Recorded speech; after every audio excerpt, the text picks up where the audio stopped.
luar negeri, Presiden beserta keluarga. Dan dari tadi kita membahas tentang isu tentang perekonomian. Anda bilang tadi bahwa ekonomi sedang membaik, tapi padahal informasinya hutang kita pada justru bertambah 1.000 triliun atau naik sekitar 40%. Iya. Bagaimana pernyataan? Dari 2014 hingga 2017 saja. Kita kalau bicara hutang, yang pertama kita nggak bisa bicara hutang itu ansih hutang gitu ya, tapi harus kita bicara rasio sebenarnya. Ya. Negara dengan PDB kecil, kemudian hutangnya besar, itu pasti masalah gitu kan. Maka kemudian kita bicara rasio hutang terhadap GDP. Sekarang di G20 gitu ya, Indonesia itu rasio utangnya terendah, nomor 2 setelah Rusia. Rasio utang kita itu 27,5. Ya. Dari PDB ya, dari PDB. Ini yang harus jadi concern. Kan kalau misalkan kita punya orang dengan kekayaan 1 juta, punya utang 800, itu gede banget, Pak. Ya kan? Tapi kalau orang punya uang 100 juta, utangnya 50 juta masih lebih bagus. Seperti itu. Jadi kita tidak bisa bicara utang itu hanya semata-mata jumlah, tapi harus bicara rasio. Nah, jadi apakah rasio hutang yang bisa dibilang rendah dibanding negara-negara lain ini menjadi alasan mengapa akhirnya Joko Widodo membawa serta keluarga-nya? Oh tidak, itu tidak ada kaitannya, Mbak. Ini kita bicara makroekonomi ya. Artinya kita mau mengukur bahwa sebenarnya secara global, memang global ini terjadi tekanan ekonomi yang luar biasa. Tetapi Indonesia itu mampu tetap tumbuh, kemudian indikator-indikator lain seperti rasio utang itu juga rendah. Baru kemudian kita bisa ngomong kemarin Indonesia peringkatnya naik ke investment grade secara investasi. Hal semacam itu yang bisa kita bicarakan. Ya, jadi begini ya, kita ini dan saya melihat mencermati betul sebetulnya perjalanan pemerintahan ini, karena biar bagaimanapun saya adalah orang yang ikut mendudukkan Pak Jokowi jadi presiden. Jadi begini, kalau bicara teori-teori ekonomi seperti itu, ya memang akan membuat masyarakat ini semakin bingung. Sekarang kita bicara fakta yang dirasakan masyarakat, bahwa memang penurunan daya beli itu tidak bisa dibantah. Bahkan menteri pun sudah mengakuinya. Yang kedua, kalau bicara teori-teori ekonomi, rasio utang dengan pendapatan bruto kita, itu kan hanya teori-teori ekonomi yang dijadikan pembenaran saja. Tetapi jangan dibandingkan dengan seperti Jepang. Rasio utang mereka sangat tinggi, Amerika pun sangat tinggi, tetapi pendapatan negara mereka itu berapa kali lipat dari kita. Nah, ini kan yang menjadi masalah adalah pendapatan negara kita ini sudah di titik jenuh. Hampir tidak ada pemerintah ini menghasilkan sumber pendapatan negara yang baru, kecuali menaikkan pajak, membuat aturan pajak baru seperti tax amnesty. Bahkan kemarin tubuh pun akan dipajak 10% yang selama ini tidak pernah dipajak. Dan ini kan akan memukul petani tebu kita sendiri. Masalahnya gula rafinasi aja tidak bisa dibendung. Lah terus petani kita nanti mau seperti apa? Nah, hal-hal seperti itu yang harus kita perhatikan dari masyarakat. Jangan bicara di tataran teori ekonomi. Fakta yang sekarang kita lihat dan kita rasakan sendiri bagaimana penurunan ekonomi. Janji-janji Pak Jokowi pun selama ini belum ada yang dilaksanakan. Jadi kalau tadi Mas Handoko bilang ekonomi bertumbuh, ekonomi kita itu menurun. Ya, sekarang kita pertumbuhan ekonomi kita hanya di angka 5,1% dan itu menurun dari pemerintahan sebelumnya. Pendapatan negara tidak bertambah dan lain-lain, segala indikator ekonomi kita sebetulnya menurun sekarang. Nah, ini yang harus menjadi fokus Pak Jokowi sebetulnya, daripada selalu rezim yang sekarang ini bicara tentang infrastruktur.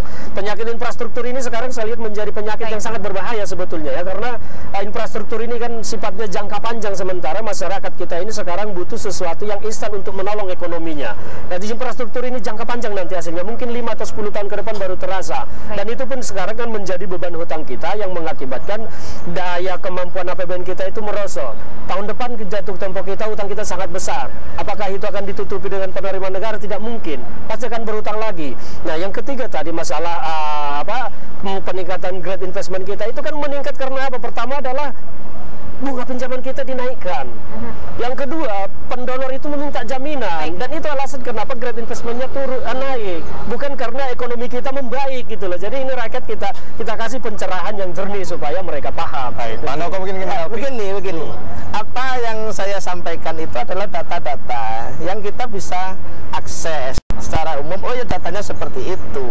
Artinya itu bukan teori Bang ya, tapi itu data yang memang disajikan. Oh ini loh situasi. Kita akan mengukur, kita akan mengukur. Kalau kita kemudian tidak mempercayai data-data seperti itu, mau bagaimana? Gitu. Kita kembali ke topik hari ini sebenarnya adalah menyoroti mengapa Presiden membawa keluarganya beserta keluarga ke luar negeri.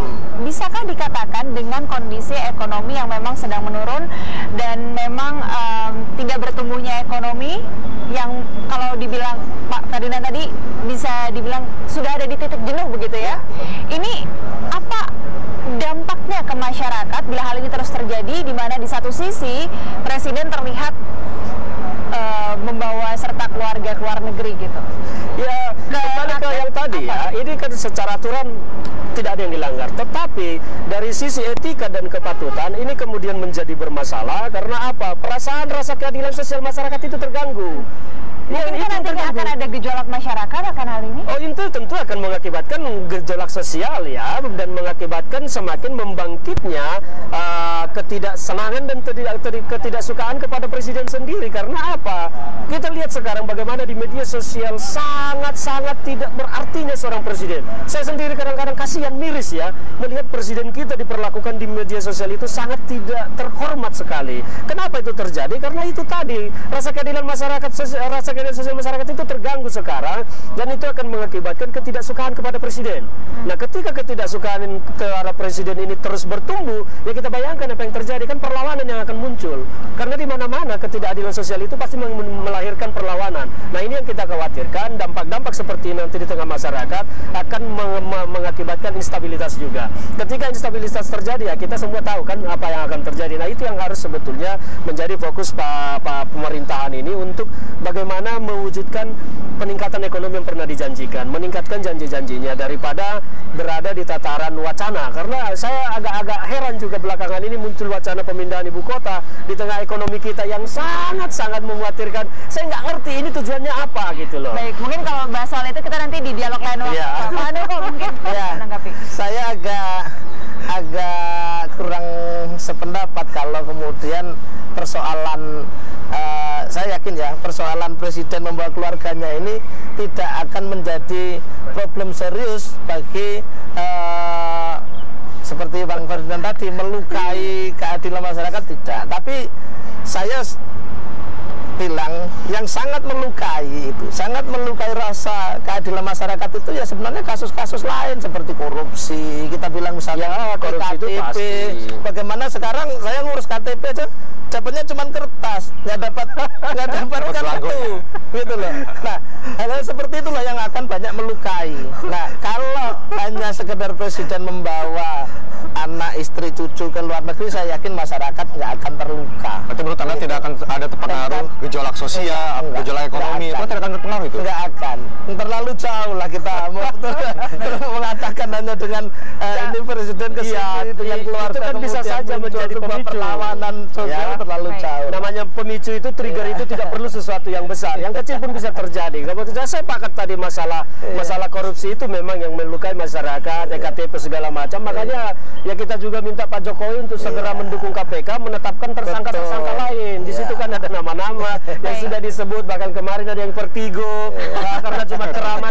Kita minta sebetulnya Pak Jokowi fokus di sini, karena Pak Jokowi juga kita lihat berapa kali KPK mengunjungi beliau ke istana. Ini ada apa gitu loh? Apakah KPK itu sekarang menunggu green light dari Presiden untuk melakukan sesuatu? Nah, ini kan semuanya terakumulasi mengganggu rasa keadilan sosial masyarakat. Jadi jangan-jangan segmennya dipotong-potong, ini tidak, itu tidak. Kita harus melihatnya secara komprehensif ya, supaya masalah negara ini keluar dari situasi sekarang. Nggak nyaman sekali, nggak enak sekali sekarang berbangsa dan bernegara menurut saya.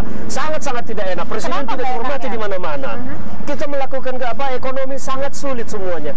Kondisi politik tidak stabil sekarang. Presiden masih sudah belum apa-apa memikirkan 2019. Nah, ini kan semua masalah ini kita benahi dulu lah. Kita ajak semua tokoh-tokoh bangsa, semua unsur masyarakat kita ajak untuk menyelesaikan masalah bangsa ini. Jadi Presiden juga tidak boleh hanya merasa bisa, tetapi harus bisa merasa. Ini yang menjadi permasalahan sekarang paling pokok di negara ini. Presiden itu merasa bahwa he can do everything, dia tidak akan pernah salah. Tetapi fakta sekarang yang terjadi, indikator semua ini kita merosot, itu tidak boleh dibantah. Fakta yang terjadi sekarang. Nah, kita pun tidak ingin ini terjerumus. Kita cinta bangsa ini, kita hormati Pak Jokowi sebagai presiden, tetapi ayolah kita lakukan yang baik dan yang benar terhadap bangsa ini, jangan merasa benar sendiri. Itu intinya sekarang. Baik, terima kasih